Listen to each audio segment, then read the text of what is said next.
Assalamualaikum warahmatullahi wabarakatuh. Halo teman-teman semuanya, semoga kita semua selalu dalam keadaan sehat dan baik-baik saja. Perkenalkan, nama saya Alma dari Sekolah Tinggi Agama Islam Negeri Majene, jurusan Syariah dan Ekonomi Bisnis Islam, Program Studi Hukum Keluarga Islam, kelas HKI SK2. Video ini dibuat untuk memenuhi tugas akhir semester dari mata kuliah Hukum Perlindungan Perempuan dan Anak. Sebelum masuk ke pembahasan, saya ingin menyampaikan sedikit pengantar. Jadi, topik yang akan saya bahas dalam video ini yaitu tentang kekerasan dalam rumah tangga, atau umumnya disebut sebagai KDRT. Mengapa topik ini penting untuk saya bahas? Karena seringkali kekerasan yang terjadi di dalam rumah tangga itu dianggap sebagai masalah pribadi. Padahal kenyataannya, jika di dalam rumah tangga sudah ada unsur kekerasan, maka hal tersebut bukan lagi bersifat pribadi, melainkan sudah masalah hukum dan termasuk kepada pelanggaran terhadap hak asasi manusia, khususnya terhadap perempuan yang seringkali mengalami KDRT. Makanya melalui video ini saya ingin menyampaikan tentang KDRT untuk menambah wawasan, untuk menambah pemahaman saya dan teman-teman semua terkait kasus-kasus yang terjadi di sekitar kita, agar kita lebih peka lagi dan lebih peduli lagi terhadap sesama.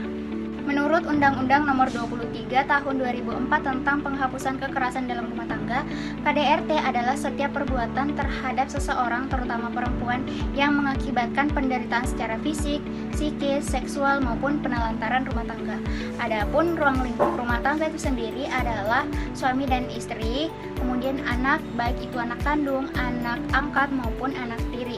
Kemudian orang yang masih memiliki hubungan darah atau hubungan perkawinan pada poin 1 tadi, yaitu suami dan istri seperti mertua dan ipar, serta orang yang bekerja di dalam rumah tangga atau biasa disebut sebagai ART. Artinya apa teman-teman semua? Orang yang masih berada di lingkungan rumah tangga itu bisa menjadi korban atau pelaku kekerasan dalam rumah tangga, bukan hanya suami dan istri saja. Adapun bentuk-bentuk kekerasan dalam rumah tangga itu dibagi menjadi 4 bagian. Yang pertama itu adanya kekerasan fisik. Kekerasan fisik itu adalah perbuatan yang menyebabkan seseorang ini mengalami rasa sakit, luka, ataupun sampai mengakibatkan hilangnya nyawa seseorang. Yang sering kita jumpai di masyarakat itu ketika suami memukul, menendang, mencekik, atau sampai melempar barang kepada istrinya yang mengakibatkan luka berat atau sampai istrinya ini kehilangan nyawa. Orang-orang sering mengatakan bahwa itu urusan rumah tangga mereka, kita tidak perlu masuk ke dalam urusan rumah tangga mereka. Padahal kekerasan fisik itu merupakan tindak pidana yang bisa diproses secara hukum loh. Kita tidak boleh tinggal diam ketika kita melihat sesuatu yang janggal, sesuatu yang mengakibatkan seseorang ini ditindas. Kedua yaitu kekerasan psikis. Kekerasan psikis itu berdampak pada kondisi mental sang korban. Contohnya seperti seseorang ini sering dihina, dicaci maki, direndahkan, kemudian dikontrol secara berlebihan hingga membuat korban ini merasa tidak berharga, merasa tidak ada gunanya. Contohnya lagi seperti suami ini sering terus-terusan merendahkan istrinya, menghina istrinya, sampai ketika istrinya ini merasa tidak percaya diri lagi dan merasa sangat tertekan. Ketiga yaitu kekerasan seksual. Jadi kekerasan seksual yaitu pemaksaan untuk berhubungan badan, termasuk pemaksaan yang sangat tidak diinginkan oleh korban. Di dalam masyarakat, orang-orang sering beranggapan bahwa istri itu wajib melayani suaminya kapanpun dan bagaimanapun keadaan sang istri. Padahal jika seksual atau berhubungan badan itu dilakukan secara paksa, maka hal tersebut termasuk ke dalam kekerasan seksual yang sudah diatur dalam undang-undang. Dan yang terakhir yaitu kekerasan ekonomi atau penelantaran rumah tangga. Jadi penelantaran rumah tangga itu ketika seseorang yang diwajibkan untuk menafkahi, merawat, ataupun melarang seseorang bekerja yang mengakibatkan seseorang ini ketergantungan secara ekonomi, maka hal itu termasuk ke dalam kekerasan secara ekonomi atau penelantaran rumah tangga.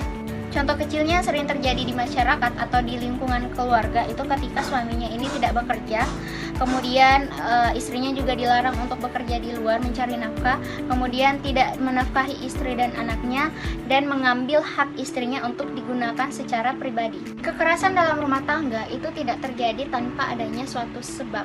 Jadi ada beberapa faktor yang mempengaruhi sehingga kekerasan dalam rumah tangga ini bisa terjadi. Yang pertama itu karena adanya permasalahan ekonomi, kemudian kurangnya komunikasi antar sesama di dalam keluarga, ketidakharmonisan dalam rumah tangga, emosi yang tidak bisa dikontrol, kemudian karena adanya pengaruh minuman keras dan narkoba. Selain itu, adanya pola pikir yang mengatakan bahwa kekerasan itu adalah hal yang wajar di dalam kehidupan rumah tangga.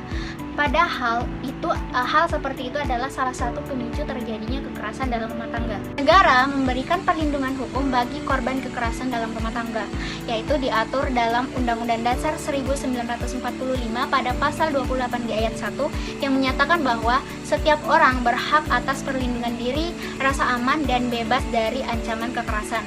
Kemudian dalam Undang-Undang Nomor 23 Tahun 2004 menyatakan bahwa pelaku kekerasan dalam rumah tangga atau KDRT itu dapat dikenai hukuman penjara atau denda sesuai dengan tingkat kekerasan yang dilakukan. Apabila kekerasan yang dilakukan itu sampai mengakibatkan luka yang berat atau sampai mengakibatkan kematian, maka hukuman atau denda yang diberikan juga akan semakin berat.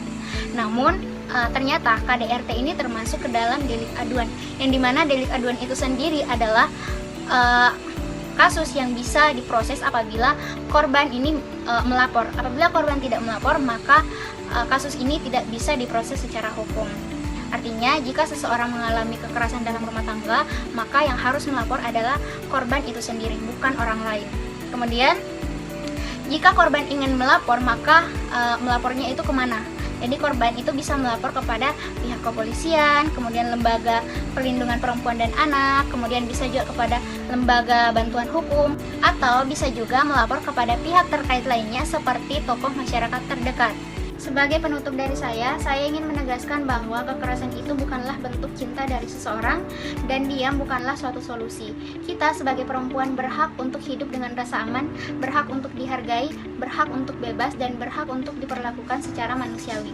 Jika kita merasakan atau melihat kekerasan, jangan takut untuk berbicara dan jangan takut untuk meminta bantuan. Mari kita saling menjaga, saling menghargai, dan tidak menormalisasikan kekerasan dalam bentuk apapun. Karena rumah itu seharusnya menjadi tempat yang aman, bukan malah menjadi tempat yang menimbulkan rasa takut.